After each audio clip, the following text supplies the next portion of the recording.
Okay, this is another technique to ski fast in ski racing. It is called making rapid transitions between turns. There's multiple techniques I already discussed, which are used to conduct this. We'll just go through them. In the big picture here, I'll just show you. All right, so here's rapid transitions, and these are the techniques that are used to acquire it. Okay, this is the effect here. All right, so let's go through this. Okay, so here you got rapid transition. That's what you want to get, but it's not really the goal. The goal are the effects, right?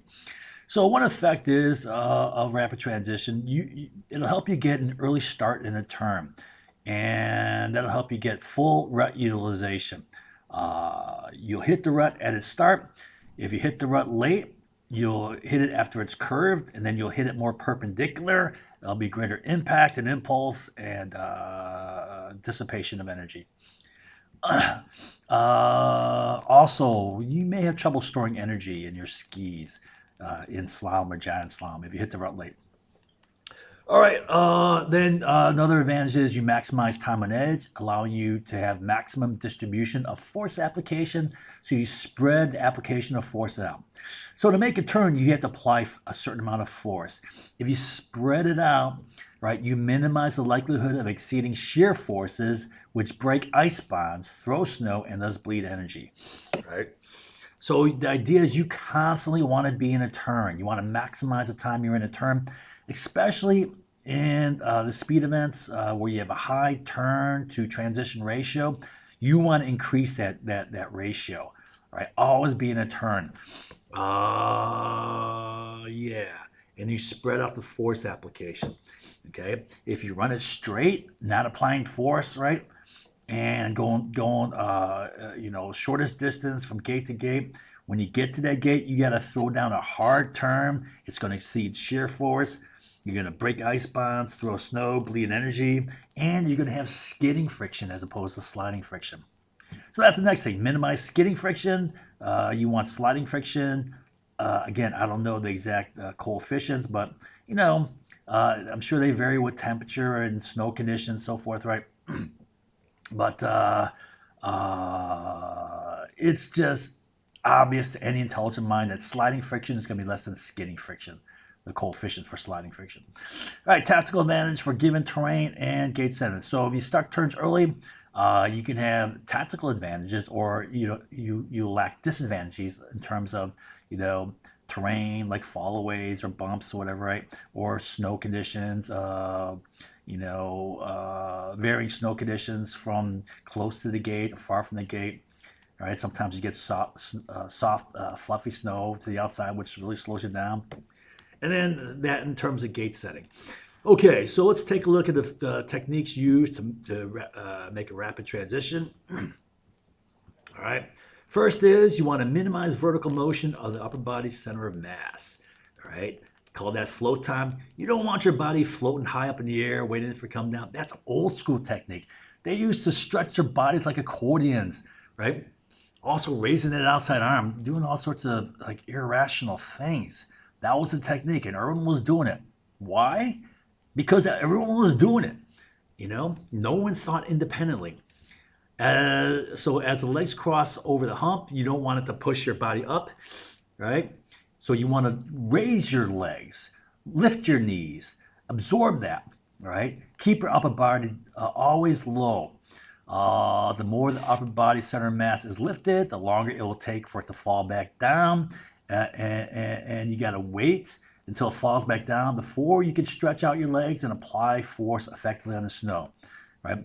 In the meantime, you're just hanging in the air, right? And what's that doing? That's delaying the initiation of the turn. And that's concentrating the application of force, because you're delaying it. When you finally come down, then you got to throw in a hard turn through a short amount of time and space. All right.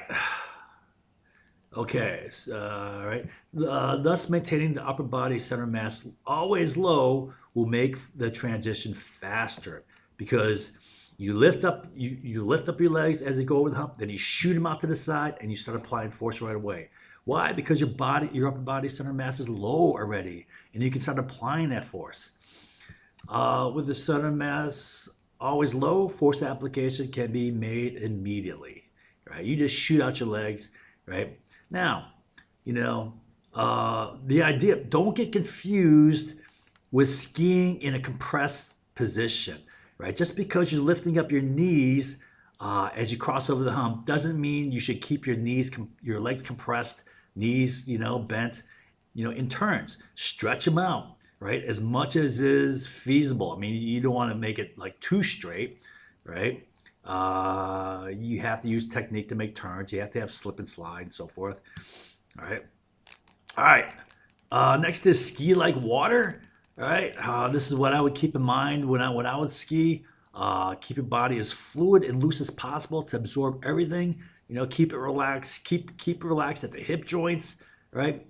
Keep the upper body center mass low by keeping the body soft to absorb all bumps. So that's one way of skiing like water. You absorb every bump, right? Let it push your legs up. You hit a bump, right? Or if you see a bump, a big bump coming, you can actually get a little bit higher, right? And, so lift up your upper body center mass so that if it's a big enough bump, you can raise your legs enough so that it doesn't, have impulse, which then tosses your upper body up. So in some cases, you have to raise your upper body actually to get over that bump without having it toss you up. Right? The idea is don't let it toss you up. All right, so now the next is as you approach a fall away, get your upper body center mass low, right? Compress your legs as you come up to it, right? So that as soon as you get over that the ledge, the lip of that fall away, you could shoot your legs down and start applying pressure right away. Start applying, effective force, right, to make that turn. All right, and you want to do that because again, you want to maximize the distribution of force application. You don't want to sit in the air and wait, and then when you land, you got to throw in a hard turn, right? Because that's just gonna, exceed shear forces. You're gonna skid, right? And oh, man, hope nothing's getting in the air here. All right, hold on. I got.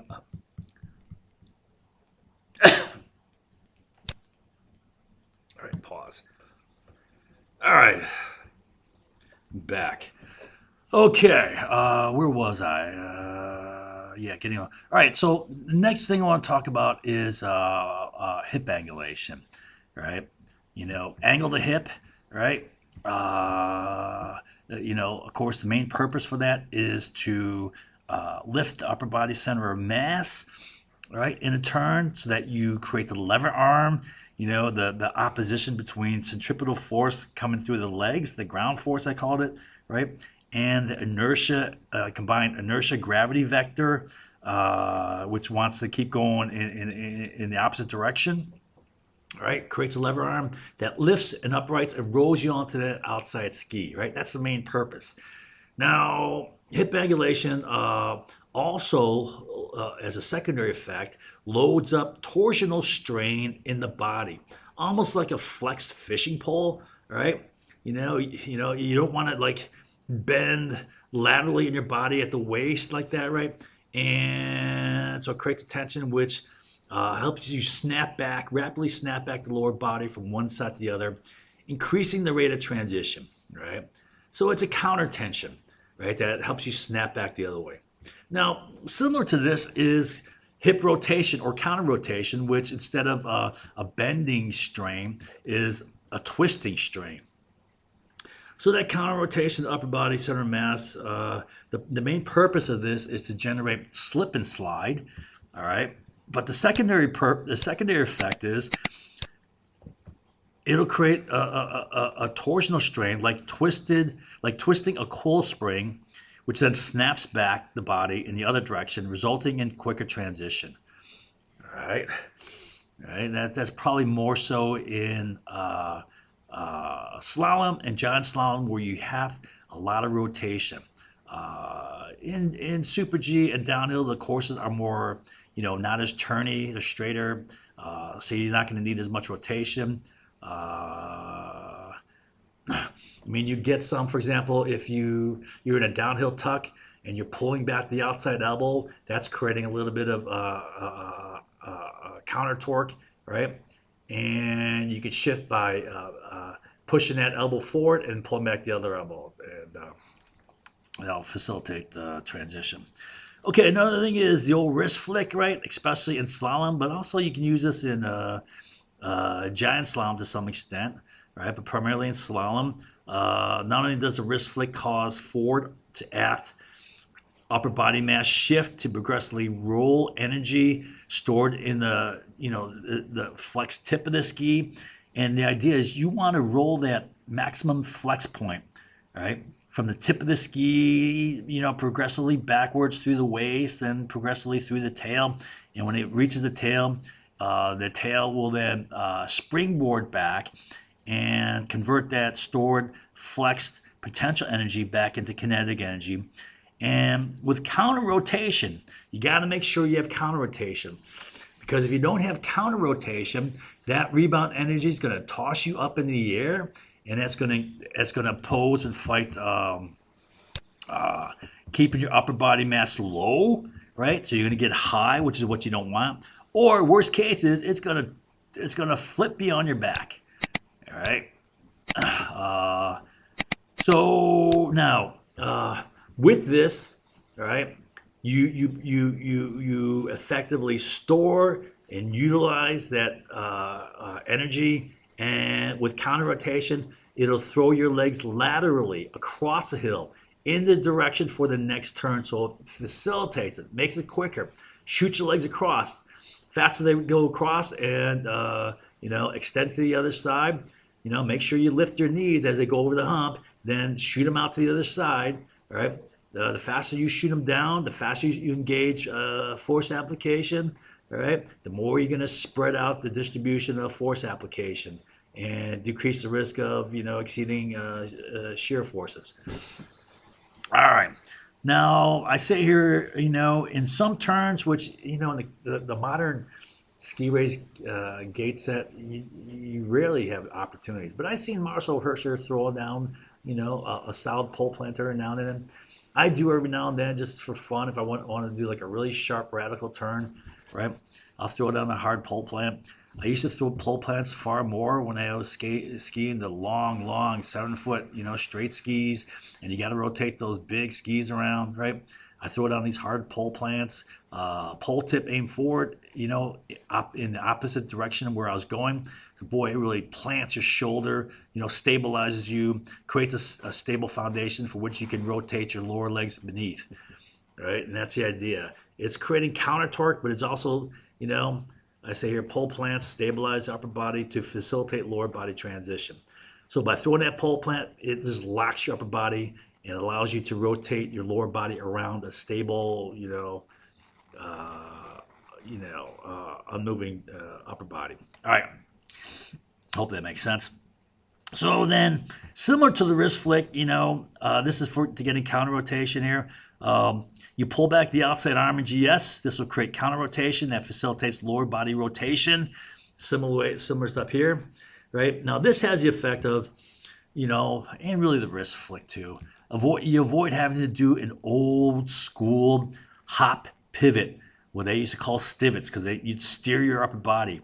They would throw the outside arm around in the wrong direction, opposite of what you should do. They would throw it forward to rotate the upper body, right? And that's what's called a steer pivot or stivet. You hop in the air, you pivot, and you steer it around by throwing that outside arm forward, which is the exact wrong thing you want to do. But they were doing it,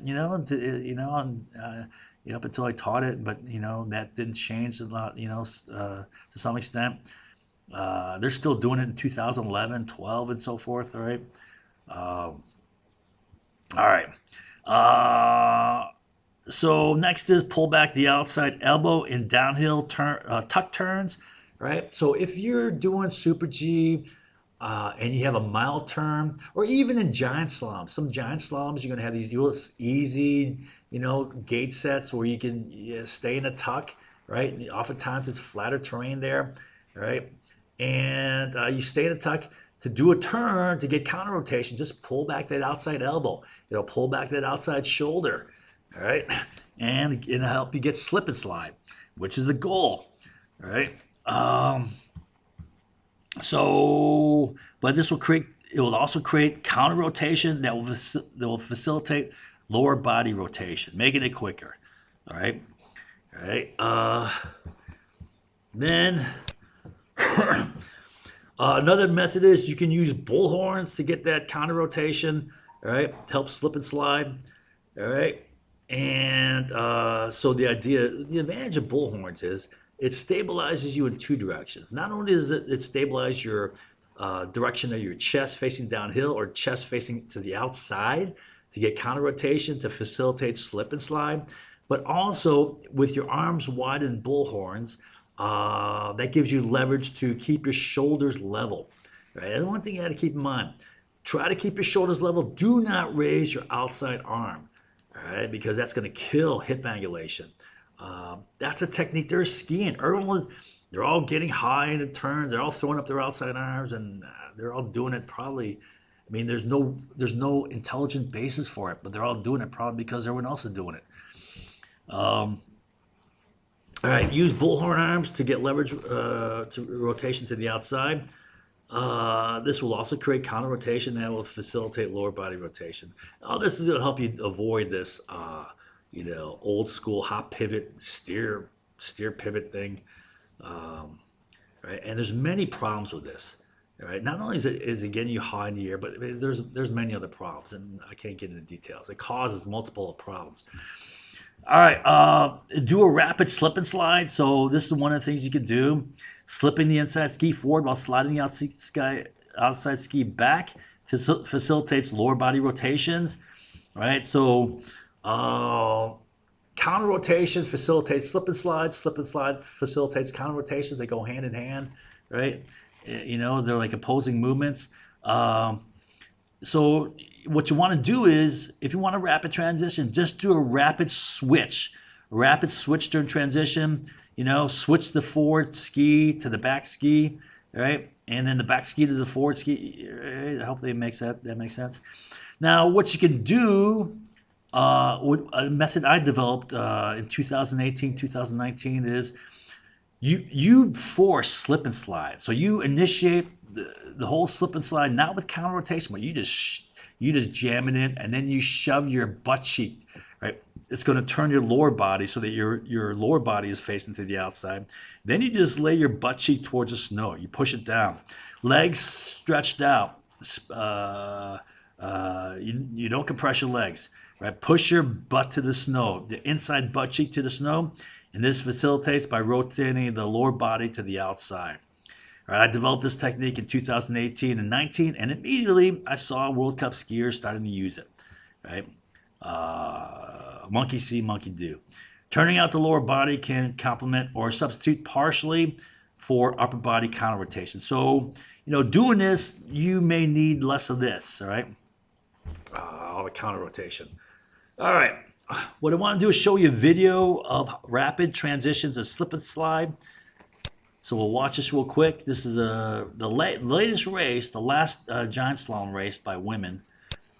All right, so this girl, she got third place, and it was a little bit fast, but so the idea is you want a rapid transition of slip and slide. So she's left foot forward, right foot back, slip forward, inside slip forward, outside slip back, chest facing to the outside, all right? Okay. Now, this rotation actually facilitates her rotation of skis, right? So, because her chest is rotated that way, right, it's easier to rotate the legs around that way, all right? It's like a surfer. Surfers wind up rotation in their upper body before they pull around the board. It's the same idea. Okay, now watch her skis. So they went from left forward, it's going to go right forward rapidly. So right there, right forward, her body's now rotated to the outside this way. She's got her arm lifted up too much. That's not good. This arm dropped a little bit, but you know what? She does have hip angulation there. She's jamming it in at the waist, but really it helps to get the shoulders flat, right? So now she's switched. Right side ski forward, outside ski back, right? Rapid transition there, right? That's bouncing around at high speed, super G, right? Now she's going to do a switch again. Watch her shift that forward, right? I think it's an easy turn, so she didn't need much slip and slide. She has a little bit of counter rotation, right? See that quick switch? Switch it forward, right? Okay, switch. Left ski forward, right? Rotate a little bit to the outside. You don't need as much in Super G. Okay, switch. See that switch? You do a fast switch. That's a fast transition. And look at how you lift it. You lift your skis over the hump. I mean, it's not much of a hump in Super G because it's so fast. I mean, it's so straight. Watch. Okay, so right there, she compresses up. You see that? And then she stretches out. You lift up as you go over the hump. As your legs come under you, you lift your legs up so it doesn't pop you in the air. And then you get quick transitions and slip and slide. Right? That's a slip and slide right. Here comes a slip and slide left. Transitions. Right? Making a transition, legs coming up. See how they lift it a little bit and then they extend it out. All right, stretch them out. All right, switch that slip and slide.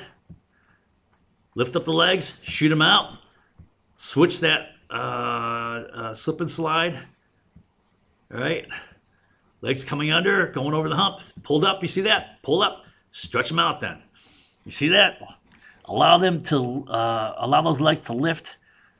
But don't keep them compressed, right? And then you do a switch and slip and slide. Now this is the girl who won. She skied really smooth, and she had really good slip and slide. See how she's rotated out to the side there, outside there? She's got slip and slide forward, right? And you see how she's pressing her butt cheek? This allows you to get a lot of slip and slide with less counter rotation. She's counter rotated to the outside, but look at her lower body is rotated to the outside as well, right? So if you just jam in slip and slide, it's going to rotate your lower body, and then you press your butt cheek, inside butt cheek to the snow to get angulation, to get on edge. And it also stretches out your legs. So transition, she switches, slip and slide, right? She's got a lot of slip and slide, butt cheek to the snow. So she's doing the method that I developed in 2018, 2019, where you just jam slip and slide to start, right?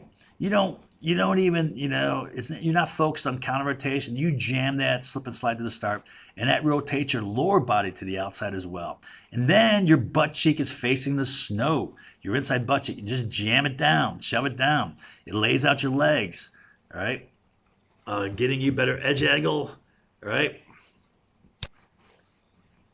So watch. You see her butt coming down towards the snow, her inside butt cheek, right? She's got a lot of slip and slide, more than the other girls in this turn, because this looks like a pretty easy turn, but she's got a lot jammed in anyways, right? And her upper body is facing outward a little bit, right? About as much as her lower body, right? But they're both facing out.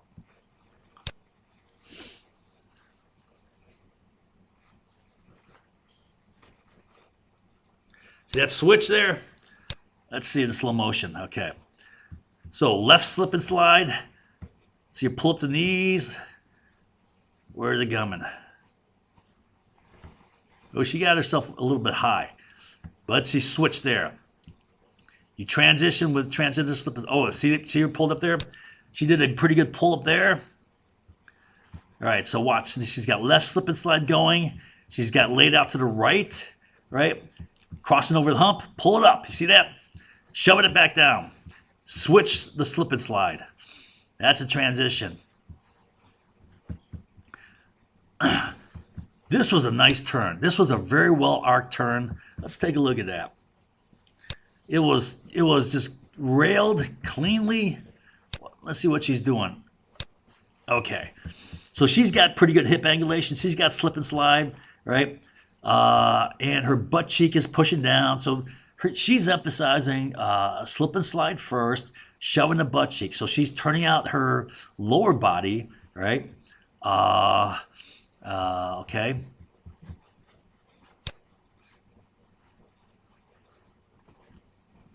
And she's in a tuck position there. So she can pull back that outside elbow,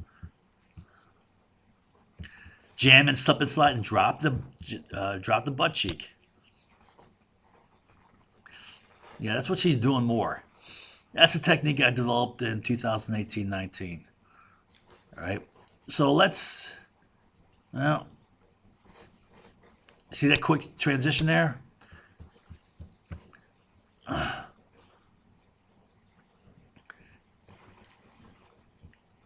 All right, switch the slip and slide. She's jamming in a lot of slip and slide. Look at that. She's jamming again, so that's turning out the side, her upper body outside. Switch the slip and slide, jammed in a lot, right? Push that butt cheek towards the snow, all right? This is Brignone, and she got second place by only 1/100 of a second. She's using a little bit different technique. She's using more counter rotation, right? The other girl was using rotation of the lower body by first jamming in slip and slide. All right, so you see that switch, and she's pulling that upper body to the outside a little bit more, right? Less slip and slide there than, all right. So see how she pulled?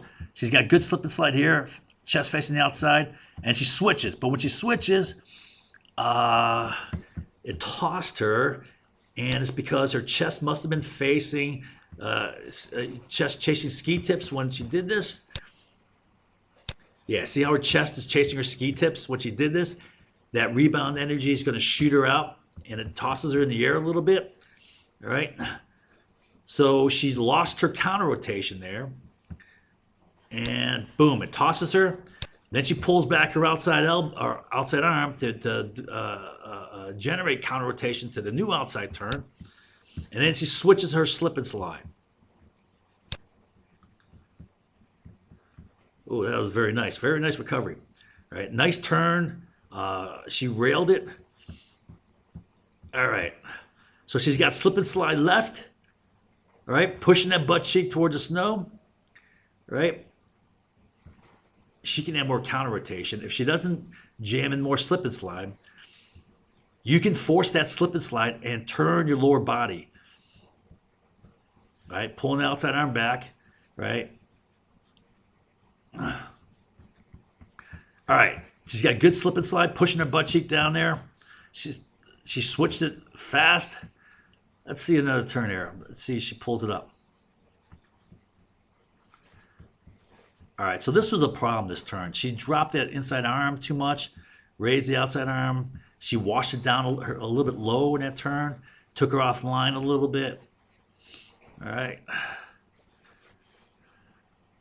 Everyone makes mistakes. I tell you what, when I'm skiing, sometimes I don't know what I'm doing. You know, I know what to do, but then as you're skiing it, right, you have to ski enough to have muscle memory.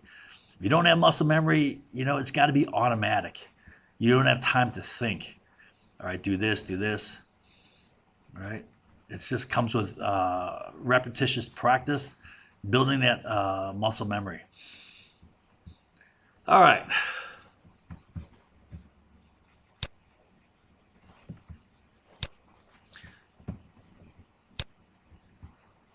Okay, where are we at here?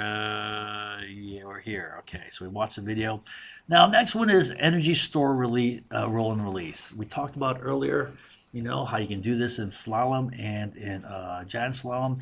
You know, less so in downhill and Super G. I mean, there could be some terms where you can possibly do it, right? We just saw Brignone get rebound energy out of her skis in a downhill, and she did it in a way which you don't want. You don't want to be tossed in the air, right? It's because her chest was chasing her ski tips.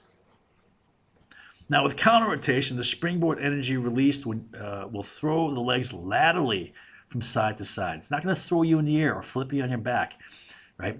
So if you jammed in a lot of counter rotation, right, when you roll that stored energy from the tips, which you stored when you went into the turn, progressively rolling it back to the tails. When it reaches the tails will springboard and toss you, but it'll throw your legs laterally from side to side, which is exactly what you want. You want to set up the next turn, which is going the other direction. So you want your legs, if they're laid out to the right in a left turn, right, as you come out of the turn, you want them thrown to the left side for the right turn, right?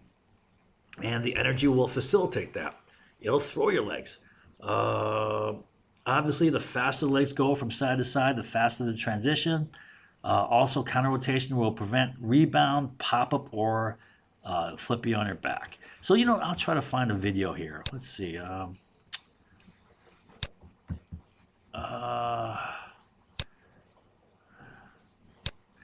What's a good video of this? Energy store release H. Any H. Oh, okay. Any. Let's see. We got something here.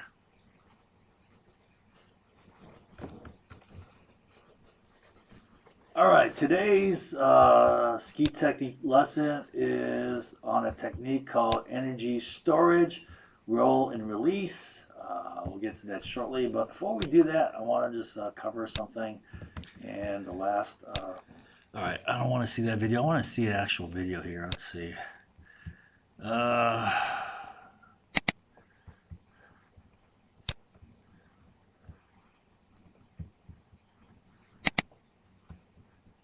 Yeah, all right, let's see some raw footage here.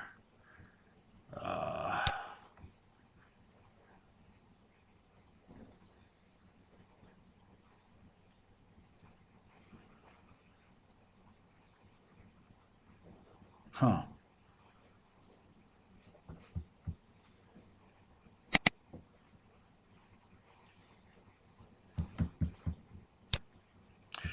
All right, so here's some old school, how they're rotating their chest around. Look at the outside arm thrown around to steer that chest, and then you got a hot pivot, right?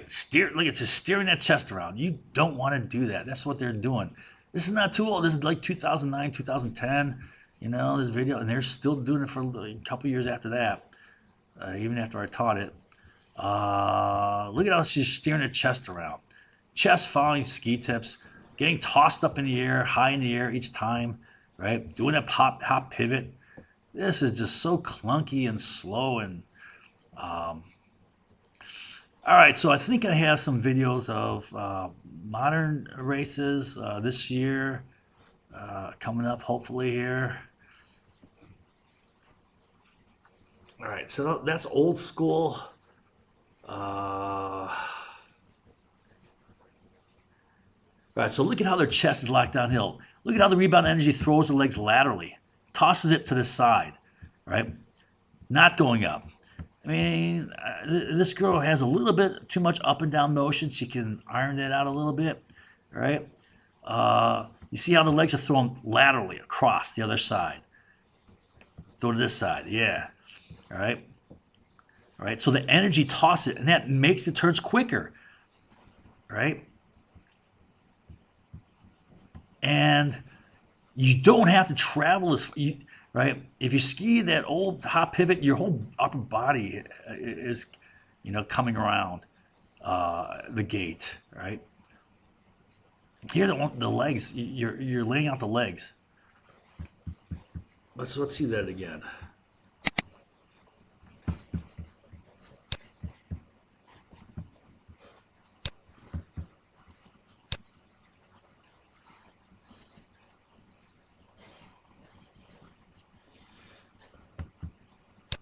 Okay, watch the legs being thrown laterally. She's lifting her knees, extending. Okay, she can do it. She can do a little better job of that, right? But look at this girl. Look at how flat she is. Look at the legs being tossed laterally, shot out laterally, right? Shot out the other way. upper body flat, head flat, pretty much flat. All right. Lifting the knees as they cross over the hump. See that? Lift up, shoot them out. Lift up, shoot them out. All right.